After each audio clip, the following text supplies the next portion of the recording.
উপস্থিত হৈছে কেন্দ্ৰীয় গৃহমন্ত্ৰী অমিত শাহ। আমি পোনপটীয়াকৈ গৈছো কলাক্ষেত্ৰলৈ। কলাক্ষেত্ৰত চাহে শুভাৰম্ভ কৰিব প্ৰাৰ্থনা আঁচনিৰ। इस कार्यक्रम में उपस्थित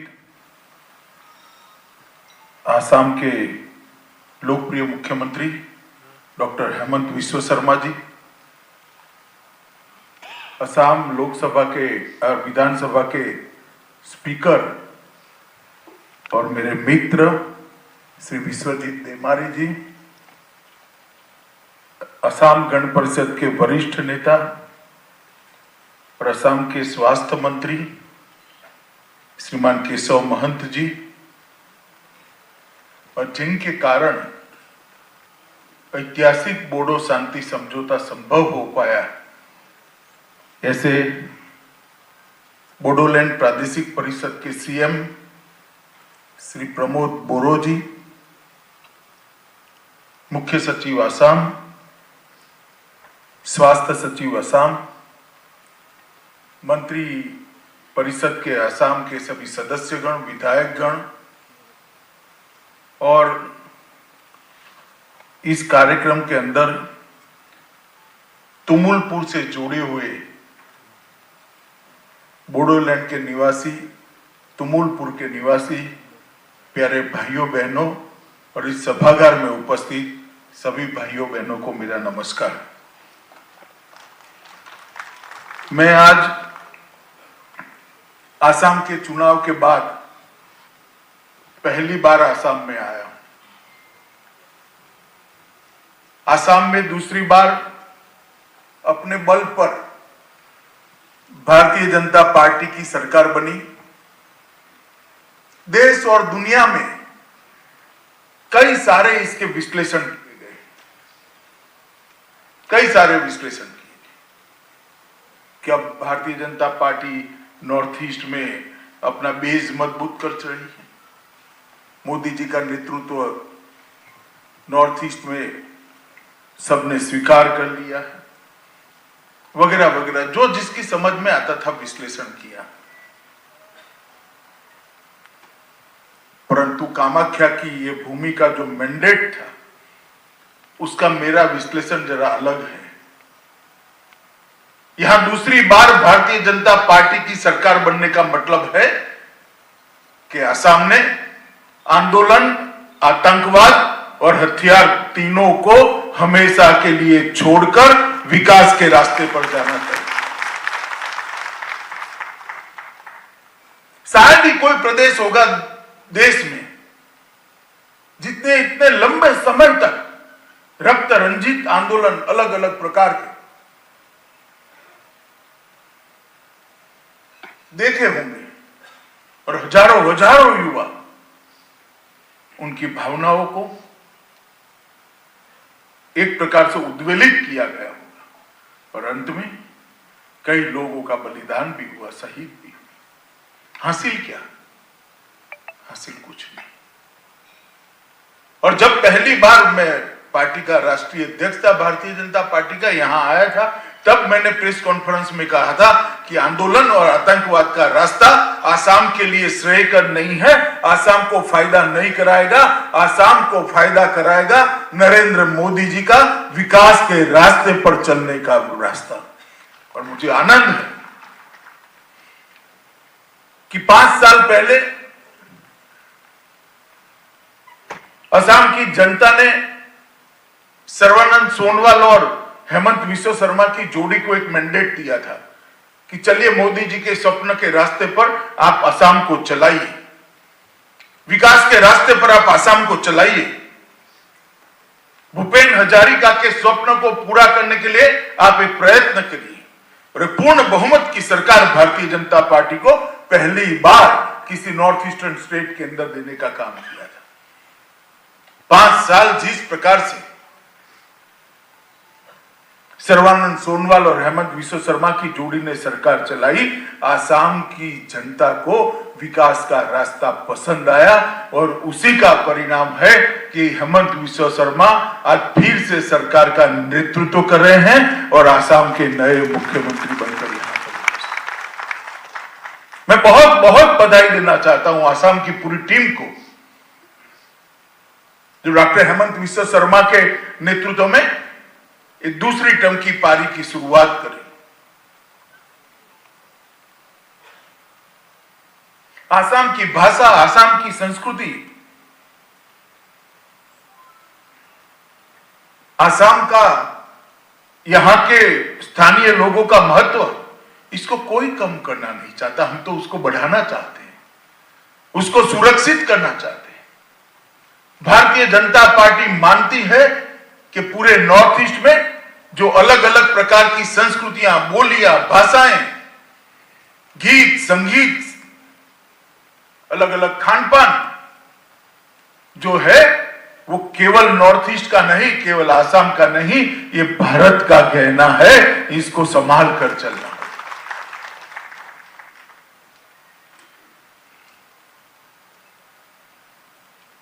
और हेमंत बिस्वा शर्मा, अब इसको आगे बढ़ाने का दायित्व तो आप पर आया है। ये विकास के रास्ते पर जो मोदी जी ने देश को बताया है, वो विकास के रास्ते पर आसाम को आगे बढ़ाने का दायित्व तो आपका है। और मुझे भरोसा है कि जिस प्रकार से 5 साल आपने काम किया है वित्त मंत्री और स्वास्थ्य मंत्री के नाते, और जो लंबा सुदीर्घ अनुभव है आपका आसाम की टीम को साथ में लेकर, इस आसाम की जनता को आप उनके मैंडेट के लिए गर्व हो, इस प्रकार की अनुभूति कराने में आप सफल रहेंगे। और दूसरी बार सरकार बनी, उतना पर्याप्त नहीं है।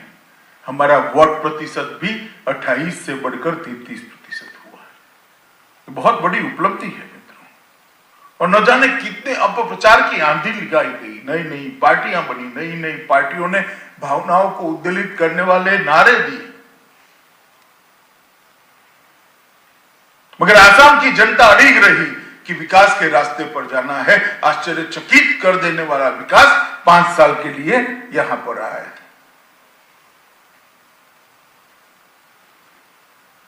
और मैं आज कहना चाहता हूं कि भारतीय जनता पार्टी में ही यह संभव है कि कोई व्यक्ति सफल मुख्यमंत्री रहते हुए दोबारा मुख्यमंत्री न बने, दूसरा बने। और बड़े हृदय से सर्बानंद जी ने हेमंत बिस्वा शर्मा की पीठ थपथपाई और वो आज भारत की कैबिनेट के अंदर कैबिनेट मंत्री भी हैं। तो असम को तो 2 और से फायदा हुआ है भाई। हेमंत जी मुख्यमंत्री बन गए और सर्बानंद जी कैबिनेट मंत्री बनकर आसाम की चिंता कर रहे हैं। और पूरे नॉर्थ ईस्ट को देखें तो आजादी के बाद आप सूची खंगाल कर देख लीजिए, कभी नॉर्थ ईस्ट से 5 मंत्री भारत की कैबिनेट में नहीं रहे हैं। वो पहली बार नरेंद्र मोदी जी के कैबिनेट के अंदर 5 मंत्री नॉर्थ ईस्ट क्षेत्र से। यही बताता है कि भारतीय जनता पार्टी और नरेंद्र मोदी जी की प्रायोरिटी में नॉर्थ ईस्ट कहां खड़ा है। हम चाहते हैं कि नॉर्थ ईस्ट के जनता की भागीदारी देश के विकास में बढ़े और देश के विकास में नॉर्थ ईस्ट की भागीदारी बढ़े। ये दोनों जब समाप्त होगा तभी नॉर्थ ईस्ट भारत को भी विकास का पूरक बन जाएगा। आजादी के पहले जीडीपी जो था वो आज हमारा आना चाहिए। मित्रों, आज मैं इतना कहना चाहता हूं कि पूरे नॉर्थ ईस्ट के अंदर एक विकास की यात्रा मोदी जी ने चालू की है। मोदी जी अपने आप में अकेले एक ऐसे प्रधानमंत्री है जो केवल 6.5 साल के अंदर 35 बार नॉर्थ ईस्ट का दौरा करे हैं, 35 बार। और 6.5 साल में एक भी पखवाड़ा ऐसा नहीं गया कि 15 दिन में कोई ना कोई मंत्री नॉर्थ ईस्ट के अंदर ना आया हो। और इसी के कारण छोटे छोटे राज्यों में भी सभी सुविधाएं आज पूरी हो रही, सभी सुविधाओं को आगे बढ़ाना का काम हुआ है। मित्रों, आज यहां आने से पहले मैं कैंसर इंस्टीट्यूट के अंदर एक छोटा सा कार्यक्रम का रेडिएशन थेरेपी ब्लॉक का उद्घाटन किया है। मशीन वहीं पड़े थे, वहां विशेषज्ञ डॉक्टर थे, वो मुझे समझा रहे थे कि देश में 5 ही मशीन है इस प्रकार के। आज 6ठा मशीन वहां पर आज आसाम की जनता को उपलब्ध होने जा रहा है। आप कल्पना करिए, इतने बड़े देश में 5 ही मशीन है, इसमें से 6ठा मशीन आज आसाम की जनता को मिल रहा है। और लंबे समय के शासन में कांग्रेस ने नॉर्थ ईस्ट को वादों के अलावा कुछ नहीं किया, मगर कभी वादे समाप्त नहीं। उन्हीं के समय के अंदर ये नॉर्थ ईस्ट कैंसर कैपिटल बनकर रहा, मगर कैंसर के खिलाफ लड़ने के लिए कुछ नहीं। मुझे याद है, मैं पार्टी का अध्यक्ष था, 2018 में यहां आया था।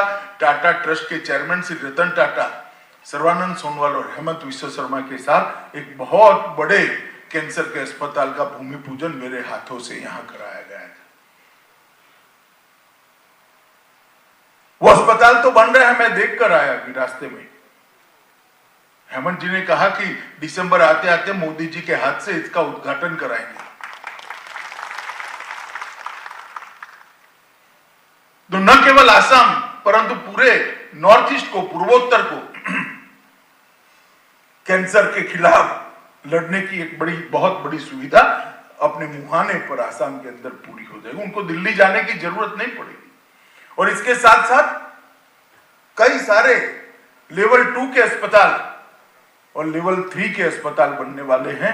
और इसके अलावे नॉर्थ ईस्ट के हर राज्य के अंदर एक लेवल 3 का अस्पताल बनेगा, जो ऑपरेशन के बाद की ट्रीटमेंट है अपने राज्य के अंदर भी राज्य के अंदर ही कर पाएंगे। उनको आसाम में, गुवाहाटी में आने की भी जरूरत नहीं। मैं मानता हूं कि जिस प्रकार का असम सरकार का और हेमंत जी का पास्ट रिकॉर्ड है, इस समय पर पूरा होगा और असम के अंदर एक बहुत बड़ा कैंसर के खिलाफ लड़ने का एक सेंटर भी बनेगा। यहाँ रिसर्च भी होगा और रिसर्च के बाद यहाँ से रिसर्च किए हुए पेपर हमारे असम के बच्चों के दुनिया भर में पढ़े भी जाएंगे। मित्रों, आज तुमुलपुर मेडिकल कॉलेज के शिलान्यास अभी हमने यहाँ किया। तुमुलपुर में भी बहुत सारे लोग बैठकर इस कार्यक्रम को देख रहे हैं, मगर मैं आसाम की जनता को और तुमुलपुर की जनता को, बोडोलैंड की जनता को बताना चाहता हूं, एक सीधे सादा मेडिकल कॉलेज नहीं है। ये बोडो शांति समझौते का महत्वपूर्ण अंग है और ये डिमांड बोडोलैंड की डिमांड करने वाले ने नहीं की थी, ये हमने हमारी ओर से जोड़ा हुआ काम है कि भाई आप राजनीतिक डिमांड करते हो, सांस्कृतिक डिमांड करते हो, भाषा की डिमांड करते हो, परिषद की डिमांड करते हो, मगर साथ में साथ जनता का भला हो ऐसा तो कुछ मांगिए। और मैं कहता हूं कि मैं गृह मंत्री था उस वक्त, बोडोलैंड का जब समझौता करे, मेरे अधिकारी मुझे आगाह करे, साहब ये कब समाप्त होगा। मैंने कहा था कि हम 2024 में फिर से आशीर्वाद मांगने जाएंगे, उसको पहले बोडोलैंड के पूरे समझौते को समाप्त कर आसाम और बोडोलैंड की जनता के सामने जाएंगे।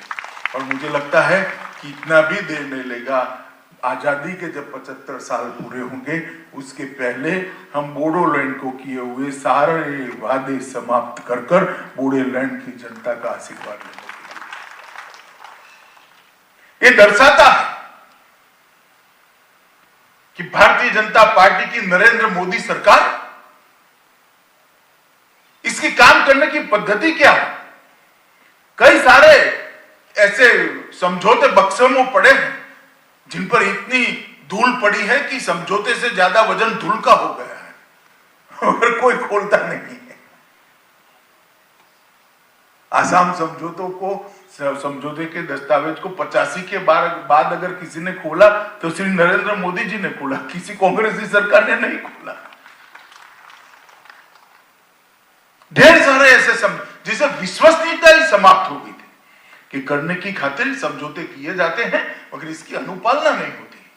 नरेंद्र मोदी जी के समय में बोडोलैंड का समझौता हुआ, 90% बोडोलैंड के समझौते की सारी धाराएं हमने समाप्त कर दी, इनकी अनुपालना हो गई। ब्रू समझौता हुआ, ब्रू समझौते के तहत 14 में से 9 जगह पे जमीन देने का काम समाप्त हो गया है और वहां पर भी 2022 के पहले 35,000 से ज्यादा ब्रू परिवारों को 35 साल के बाद पहली बार रहने की भूमि मिलेगी, अनाज मिलेगा, 4500 रुपये पेंशन मिलेगा और सम्मान भी मिलेगा कि वो भारत के नागरिक है। ये समझौता भी हम पूरा करें। ढेर सारे समझौतों के 2100 से ज्यादा लोगों ने अपने हथियार डाल दिए पूरे नॉर्थ ईस्ट के अंदर। अभी कार्बी का समझौता भी समाप्त हो चुका है, अब सिर्फ फॉर्मेलिटी बाकी है दस्तखत करने की। त्रिपुरा के 2 हथियारी गुटों ने भी समझौता करके अपने हथियार डाल दिए हैं। ढेर सारे ऐसे इरिटेटिंग चीजें थी जो नॉर्थ ईस्ट के अंदर शांति नहीं स्थापित होने देती थी। इसको मोदी सरकार ने धीरे धीरे कर एक के बाद एक समाप्त करने का काम किया है। मैं गृह मंत्री बनने के बाद बहुत नजदीक से प्रक्रिया को देख रहा हूं और मुझे भरोसा है न केवल आसाम, पूरा नॉर्थ ईस्ट 2024 के पहले से 2024 के पहले आंदोलन और आतंकवाद के रास्ते से निकलकर विकास के रास्ते पर जुड़ जाएगा और बहुत आगे जाएगा। आज मणिपुर में हमारी सरकार है, 4.5 साल हो गए, एक भी बार बंद नहीं हुआ है। पहले महीने में 10 दिन बंद हो जाता था एवरेज, आज एक भी बार बंद नहीं हुआ, कोई ब्लॉकेट नहीं है। कभी महिलाओं को गैस के 3-3 हजार रुपये नहीं देने पड़ते, कहीं पेट्रोल 500 रुपये से नहीं खरीदना पड़ता है। अगर विल है, इच्छा है तो सब कुछ हो सकता है। इसका ये जीता जागता उदाहरण नॉर्थ ईस्ट की शांति है। मित्रों, जब हेमंत जी ने कहा कि 21 मेडिकल कॉलेज आसाम के अंदर बन जाएंगे, मैं मानता हूं आसाम के लिए ये बहुत बड़ी उपलब्धि है। देश में बस्ती के आबादी के अनुपात में शायद सबसे ज्यादा सरकारी कॉलेज यहीं पर होंगे, आबादी के अनुपात। और जब एक मेडिकल कॉलेज बनता है तो सिर्फ मेडिकल की सीटें नहीं बढ़ती है, बच्चे डॉक्टर बनेंगे इतना नहीं है। मेडिकल साइंस के 14 से 14 विभाग की तज्ञता की सारवार उस मेडिकल कॉलेज में फ्री ऑफ कॉस्ट गरीब जनता को मिलना शुरू होती है। इसका फायदा वो जिले के गरीब से गरीब व्यक्ति को होता है। और अब तो मोदी जी ने और आसाम ने, मोदी जी ने 5 लाख रुपए आयुष्मान भारत योजना तक का एक कार्ड दे दिया है। हर साल आपको 5 लाख तक का नहीं देना है। और जो वो रेंज में नहीं आते थे, उन्होंने अटल अमृत योजना बनाई है आसाम सरकार।